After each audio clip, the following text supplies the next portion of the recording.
அதில வந்து நெறைய சால்ட்ஸு, கெமிக்கல்ஸு, டேஸ்ட் மேக்கர்ஸ் இது எல்லாமே நம்ம வந்து ஆட் பண்ணி தான் சாப்பிடுவோம்.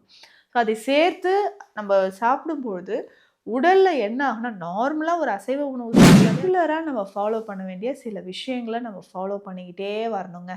அதுக்கு இந்த டைஜஷன் ரொம்ப இம்பார்ட்டன்ட் இல்லையா? ஸோ பேசிக்கா இத நம்ம எடுத்துக்கலாம்.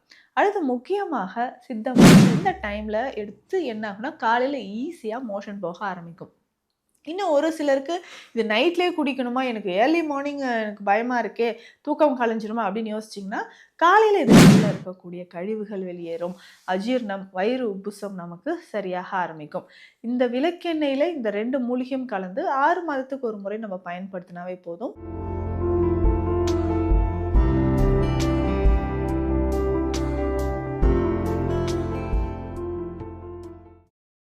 வரம் நேயர்களுக்கு வணக்கம். நான் டாக்டர் நித்யா, சித்தா பிசிஷியன். உணவு சரியா செரிமானம் ஆகல. உங்கள்ல நெறைய பேருக்கு இந்த பிரச்சனை இருக்குங்க. அதுவும் முக்கியமா நான் நான்வெஜ் ஏதாவது அதுவும் அவுட் சைட்ல ஏதாவது ஃப்ரெண்ட்ஸ் கூட நான் போயிட்டேன். இல்ல இந்த ட்ரீட் இந்த ஃபங்ஷனுக்கு போயிருக்கேன். இந்த மாதிரி கொஞ்சம் ஹெவியா நான் சாப்பிடும்பொழுது ரொம்ப அவதிப்படுறேன். டைஜஷன் எனக்கு சரியா ஆகல அப்படின்னு சொல்றீங்க. இன்னும் ஒரு சிலர் நான் வீட்லயே குக் பண்ணி சாப்பிட்டா கூட வயிறு எரிச்சலா இருக்கு, மந்தமா இருக்கு, செரிமானம் பிரச்சனை இருக்குங்க. இத தாண்டி கான்ஸ்டிபேஷன் நெறைய பேருக்கு இருக்கு. மலச்சிக்கல் தொந்தரவு இன்னைக்கு பெரும்பாலும் நெறைய பேர் வந்து ஃபேஸ் பண்ணிட்டு இருக்காங்கன்னு சொல்லலாம். இந்த மலச்சிக்கல நம்ப சரி செய்றதுக்கு என்னென்ன வழிமுறைகள நம்ம ஃபாலோ பண்ணலாம்? மலச்சிக்கல் இருக்குன்னா, ரெகுலரா நம்ம எடுக்கக்கூடிய உணவுகள் என்ன? சிலர் வந்து உணவு சாப்பிட்ட உடனே வயிறு உப்புசமா இருக்குன்னு சொல்லுவாங்க. செரிமானமே ஆகலங்க. நேத்து நான் இத சாப்பிட்டுட்டேன். அவுட் சைட் ஃபுட் இத சாப்பிட்டேன். ஸோ நெறைய நான்வெஜ்ல இந்தந்த ஐட்டம்ஸ் நல்லா ஆயில்ல டீப் ஃப்ரை பண்ண ஐட்டம்ஸ்லாம் நான் சாப்பிட்டுட்டேன்.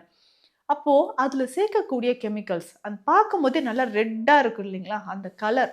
ஸோ ஒரு நல்ல ரெட்டா இருக்கக்கூடிய அந்த கலர் நிறைந்திருக்கக்கூடிய உணவு, நல்ல ஆயில்ல டீப் ஃப்ரை பண்ணியிருப்போம்.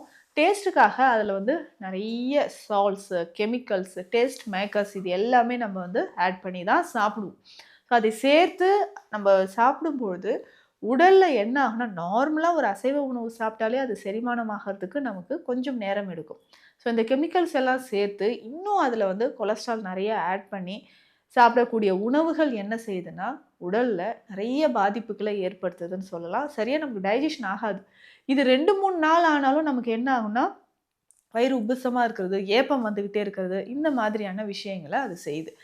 அப்போ பேசிக்கா நம்ம ஃபாலோ பண்ணக்கூடிய வழிமுறைகள் என்னென்னன்றத ஃபர்ஸ்ட்டு நம்ம தெரிஞ்சுக்கணுங்க. அப்போ ஃபாலோ பண்ண வேண்டிய விஷயங்கள் பேசிக்கா அப்படின்னு சொல்லும்பொழுது, இந்த மாரி டயட் நம்ம சாப்பிட்டுட்டோம். ஓகே. அப்போ அது நல்லா டைஜஷன் ஆகணும். அதனுடைய கழிவுகளும் வெளியேறணும். அதனால இருக்கக்கூடிய டாக்ஸின்ஸும் வெளியேறணும்.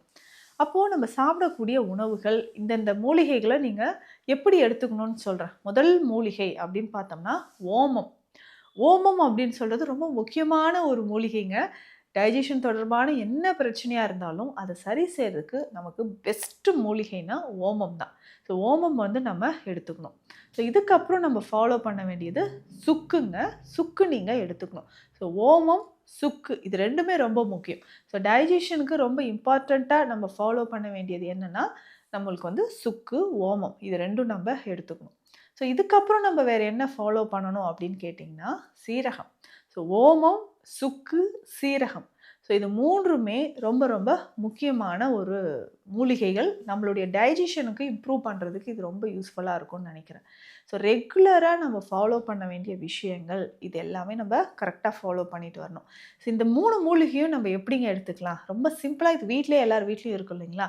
இத லேசா வறுத்து பவுடர் பண்ணிக்கோங்க. சுக்கு பொடி ஆல்ரெடி உங்ககிட்ட இருக்கும். அப்படி இல்லனாலும் இதனோட சேர்த்தே நம்ம வந்து சுக்க பவுடர் பண்ணி எடுத்துக்கலாம்.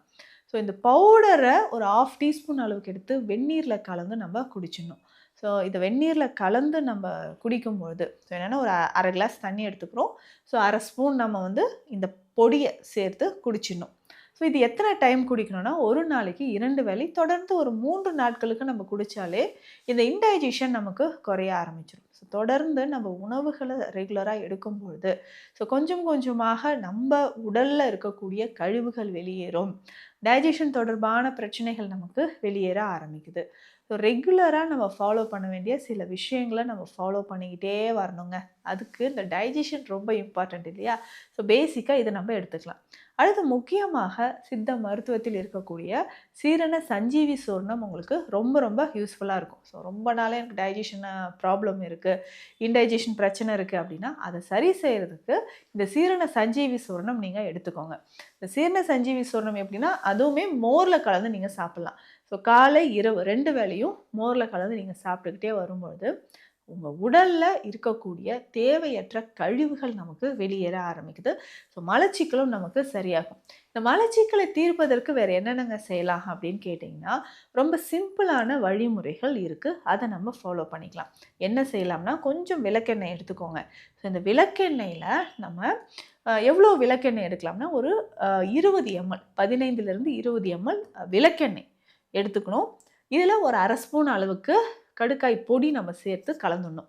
அதே மாதிரி நிலாவாரை பொடி ஒரு 1/2 ஸ்பூன் சேர்த்து கலந்துடணும். ஒரே ஒரு சிட்டிகை இல்லைன்னா 2 சிட்டிகை அளவு உப்பு, இந்துப்பாக இருந்தால் சிறப்பு. ஸோ இந்த இந்துப்பு வந்து 2 சிட்டிகை அளவு இந்த எண்ணெயில் போட்டு நல்லா மிக்ஸ் பண்ணிவிடுங்க. ஸோ மிக்ஸ் பண்ணிவிட்டு இதை இரவு நேரத்தில் நம்ம குடிக்கணும். ஸோ எந்த டைமில் குடிக்கலாம்னா, இரவு நீங்கள் உணவுலாம் எடுத்த பிறகு நம்ம குடிக்கணும். ஸோ இரவு குடித்ததுக்கப்புறம் ஒரு 5லேருந்து 6 மணி நேரம் டைம் எடுத்துக்கோங்க. ஸோ அந்த டைமில் எடுத்து என்ன ஆகுனா காலையில் ஈஸியாக மோஷன் போக ஆரம்பிக்கும். இன்னும் ஒரு சிலருக்கு இது நைட்லேயே குடிக்கணுமா, எனக்கு ஏர்லி மார்னிங் எனக்கு பயமாக இருக்கே, தூக்கம் கலைஞ்சிருமா அப்படின்னு யோசிச்சிங்கன்னா, காலையில் இதை நீங்கள் குடிக்கலாம். காலையில் ஒரு 5 மணிக்கோ 6 மணிக்கோ நீங்கள் குடிச்சிட்டு கொஞ்சம் வார்ம் வாட்டர் வெது வெதுப்பான தண்ணியை நீங்கள் குடிச்சணும். ஏன்னா கடுக்காய், நிலாவாரி 2மே நமக்கு பெஸ்ட்டு மலமிளக்கி அப்படின்னு சொல்லுவோம். ஸோ வயிற்றுப்பகுதியில் இருக்கக்கூடிய கழிவுகளை வெளியேற்றுவதற்கு ஸோ நமக்கு இது வந்து ரொம்ப சிறந்த மூலிகைகள்ங்க.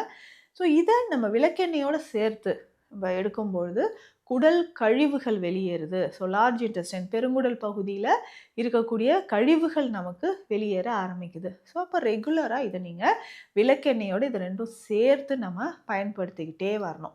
ஸோ இதை எடுத்துக்கிட்டே வரும்பொழுது மலச்சிக்கல் அப்படின்ற பிரச்சனையும் குணமாகுது. ஏன்னா மலச்சிக்கல் குணமாயிடுச்சுன்னா நம்மளுடைய உணவு செரிமானம் அப்படின்றதும் சீக்கிரம் சரியாக ஆரம்பிச்சிடும். ஸோ ரெகுலராக இதை நம்ம ஃபாலோ பண்ணிக்கிட்டே வரும்போது உடலில் இருக்கக்கூடிய கழிவுகள் வெளியேறும், அஜீர்ணம், வயிறு உப்புசம் நமக்கு சரியாக ஆரம்பிக்கும்.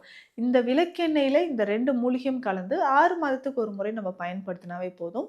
ஸோ அன்றைய தினம் நமக்கு பேதி போகுதுன்னா மோர் சாதம், தயிர் சாதம் மட்டும் நம்ம சாப்பிட்டுக்கலாம். காரமான உணவுகளை தவிர்க்கிறது நல்லது.